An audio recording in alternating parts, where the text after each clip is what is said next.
Hi everyone, welcome back to my channel. So today I'm going to share with you guys my labor and delivery story. I did vlog the whole thing, so if you guys didn't see the video yet, I'll have the link for it down in the description box. But I just wanted to kind of like sit down and tell you guys everything that happened in detail, just because in my labor video there were some things that were left out that I feel like are important to know. So if you guys are interested in seeing this video, just stay tuned. Also, I just want to apologize for the lighting today because it is cloudy outside, so it might get really bright and then kind of dim, so I apologize for that. So let's just get right into the video. So I should actually be pregnant still. My original due date was January 16th, 2017, and Jaden decided to come 5 weeks early. He was born on December 12th, and I'll just give you guys a little bit of history on my pregnancy. I was actually having some spotting and bleeding issues a couple months before he came. The first time that I had some spotting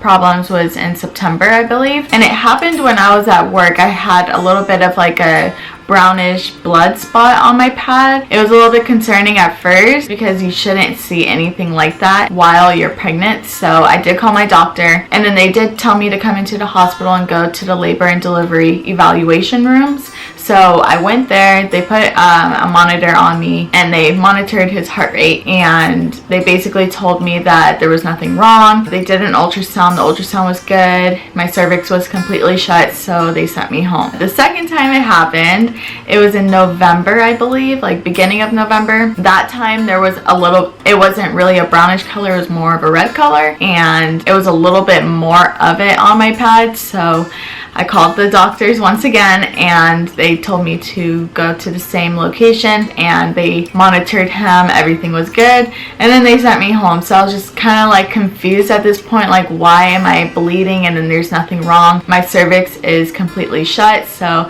it was just kind of weird. And then it happened for the third time. The third time I thought for sure they were going to be able to find something because it was a lot more blood, and it would kind of happen every time I would go to the bathroom. It was almost as if I was on like a really light period. I went to the labor and delivery room, and they still said that there was nothing wrong. My cervix was still completely shut. They did, however, find some of the blood in my urine, and then they told me that this is just kind of one of those Mother Nature things that just happens. No one really knows why. So it's kind of frustrating to not really have an answer. And just as long as they said everything was okay with him, I just trusted them. So I actually had a doctor's appointment that morning.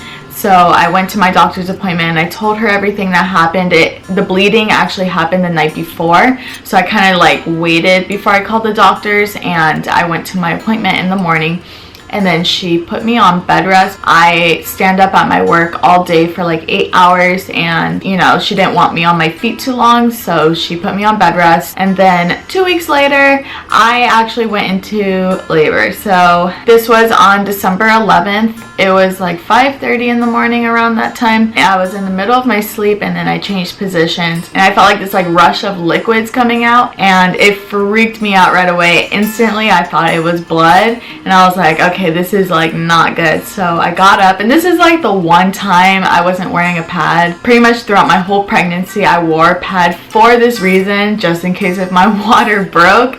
And the one time I wasn't wearing a pad, it happened. Basically, I went to the bathroom and there was no blood. It was all clear. And I woke up my mom, and I told her, and I showed her my underwear, and I was like, I think my water just broke. And then she was telling me, okay, let's call the doctor. Let's make sure, like, you know, you have your hospital bag packed, which luckily I did. I barely packed it like a couple days before all of this. So then as I was getting ready to go to the hospital, there was even more liquids coming out, and it was like to the point where it was dripping down my leg and completely soaked my pad. So I already knew that Jaden was on his way and that he was coming very soon. I, however, wasn't really feeling him too much in the morning. He wasn't really moving a lot, so I didn't really eat too much in the morning. I had like a quick bowl of cereal, and I was like, I'm ready to go to the hospital because I want to get him on a monitor and make sure everything is okay. I don't think it was a regret of mine, but at the same time I was seriously so hungry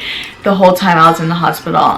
I'll talk about that later on. So then I didn't even text Steve at this point because I didn't really think that I was going to be going into labor right away. I thought that they were going to like send me home, have me labor at home, and it was pretty early in the morning, so I didn't want to like wake him up just to tell him all of this. My mom and I went to the hospital and they put me on a monitor, had me take a urine test. At that, my cervix was still completely shut, but they did find like a little tiny drop of my amniotic fluid on one of like the culture tests that they did. I think that was like the second test that they did. The first one came up negative for the amniotic fluid, but then there was like a second test that they did that came up positive. So they decided to have me stay in the hospital, and they took me over to my birth room and they told me that I was going to be getting induced that day. And I was like, oh my gosh, okay, this is for real, like this is gonna happen. And it was really like, I don't even know how I was feeling at that point. I was kind of more like shocked and just like not prepared or ready for it at all. I was still very calm too. I didn't have like any type of contractions. I was just really hungry the whole time. They told me that I was not allowed to have any food. I could only have like liquids and stuff like that. So I was eating Jello and popsicles pretty much the whole time I was in the hospital, and that was pretty annoying, but you know, what can you do? Once I got into my room, they automatically hooked me up to an IV, which I actually still have my scar from it, which you can see I have like a scar from it right there. The IV itself didn't hurt. It was a little bit weird because it's like right here, so I wasn't really like able to like move my wrist a whole lot, but the most painful part about it is when they would put in any type of medicine. So when they started putting in the Pitocin, which is the medication that's gonna help like kick in your contraction, it literally felt like it was like rushing like up my arm, and it had like little like tingles that would then increase into like knife feeling, like literally someone was like stabbing my arm, and it almost felt like a lot of like pressure and like tightening. And I just like, I hated the whole thing. Like every time they would put in any type of medicine or fluids or anything like that, it would also feel really cold, and you could like literally like feel it going up your arm, and it would get really really tight. And it got to the point where like I kept getting so frustrated of that feeling. I would cry every time it would go in. To me, it almost hurt just as bad as my contractions. Like I absolutely hated my IV. You know, there are some people that don't mind IVs and it doesn't even bother them, but for me, I was like really sensitive to it for whatever reason. So that was something that I really hated. But luckily they said if you put ice packs on it, it really helps a lot. They gave me like these huge rectangular ice packs that I laid on my arm, and then almost instantly the pain would go away. So yeah, that was something that I absolutely hated. Then shortly after that, Steve came, and then pretty much we were just like waiting until the Pitocin kicked in. They did recommend that I walk around the hospital just because I wasn't fully contracting quite yet, and just walking will help speed up your contractions. And also I told them I do want an epidural, so they said try to walk around because you're gonna be laying down and you're not gonna be able to get out of bed once you get your epidural. So Steve and I walked throughout the hospital. We made probably like 10 stops to the kitchen to get Jello. I don't know if it was a good idea or not because I started getting really really nauseous. Not quite sure if it was just from the pregnancy or if it was just from having a lot of Jello, but this might be a little bit TMI. I started getting like really bad number 2 and I was contracting, and I felt really nauseous, and I had like really bad headache too. Like it was just so annoying. This was at like 3 o'clock when I got my Pitocin, and then I didn't start feeling contractions until like 7 p.m. I really started feeling the contractions around midnight though.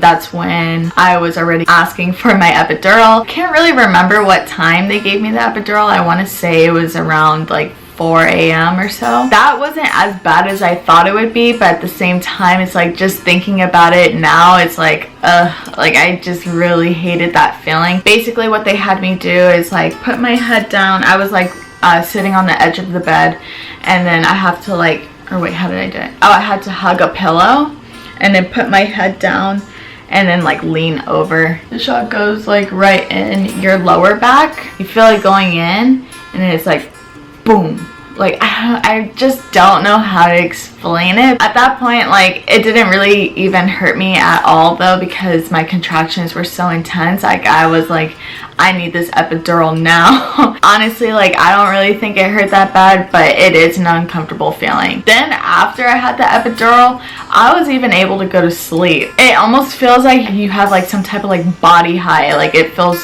so good to have just like a really relaxed feeling, like you're looking at your contractions chart and they're like literally going like this and you don't feel any of them. So I can't really remember the times that everything happened, but basically my nurse came in and told me that every time I would contract, his heart rate would go down, so they had to put in like an internal monitor, and then it basically like goes inside of your vag, and it's like this thing that they connect or like stick to like his forehead, and it helps monitor his heart rate better. And then she also stuck up like another tube for more fluids. I didn't like the feeling at all. You could still kind of feel it even though I had the epidural. And that too, every time I would contract, I would feel my water coming out more, so that's why she had to put in more fluids. And it was pretty interesting because I would be laying there and I would literally feel like I'm peeing in my bed. Now, since I had my epidural, obviously I'm not able to walk because my feet are numb, so she had to put in a catheter.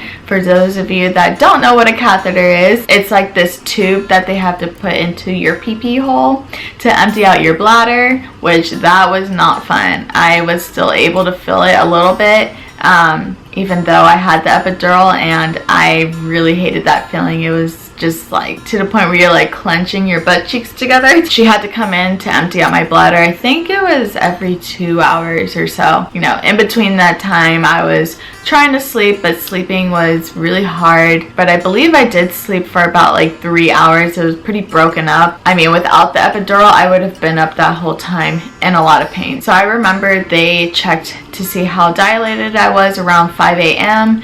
and I was at 7 centimeters, which is really good. But at that point, I was hoping I was already going to be at 10, because I was actually able to feel my contractions, not in my stomach though, it was in my butt. For whatever reason, my epidural didn't numb my butt area, and it was so frustrating because it literally felt like he was like trying to come out of my butt. It just kept getting worse. So from 5 a.m. all the way up until 12, I was basically just laying there. A different nurse came in at this point and put in a catheter that had to be kept in. It wasn't like the type where you put the tube in and then you drain the bladder and then you take it out. No, this was the type where you have to put the catheter in and you keep it in, and that was like the most uncomfortable thing for me.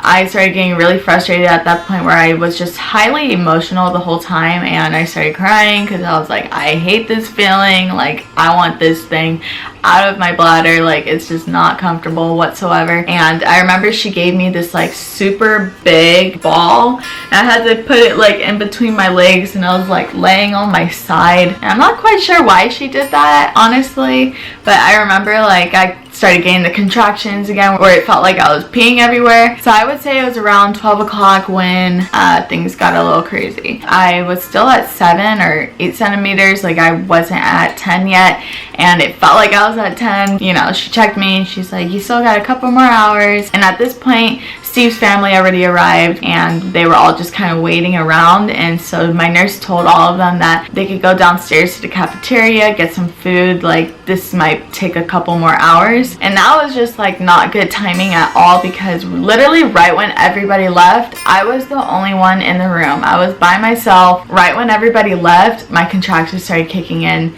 bad enough to where I was like, oh my gosh, this baby's gonna come out right now. I could tell. I had no way of contacting anybody because my epidural, I had a really hard time moving. I felt like I wasn't able to get out of the position I was in, especially with that huge ball in between my legs, and the phone to contact the nurses on the side of the bed, and I wasn't able to reach it. So I wasn't able to call my nurse and tell them like, hey, my contractions are kicking in really bad. I think you need to check how dilated I I am. And luckily Steve came back to grab his charger, and I was like, Steve, you have to stay with me. I'm like, I feel like this baby's gonna come right now. So we ended up calling his mom. We ended up calling my mom. They weren't answering their phones. I believe I called my mom like 10 times because I was like, this baby's gonna come like right now. The weirdest thing about it was literally felt like he was gonna come out of my butt. I don't even know how to explain it. It felt like I was gonna take like a huge, you know, and I like will probably never forget that feeling. It was just so intense to the point where like I just started crying. So then when the nurse came in, I was at 10 centimeters. She was like, okay, we're gonna call your doctor,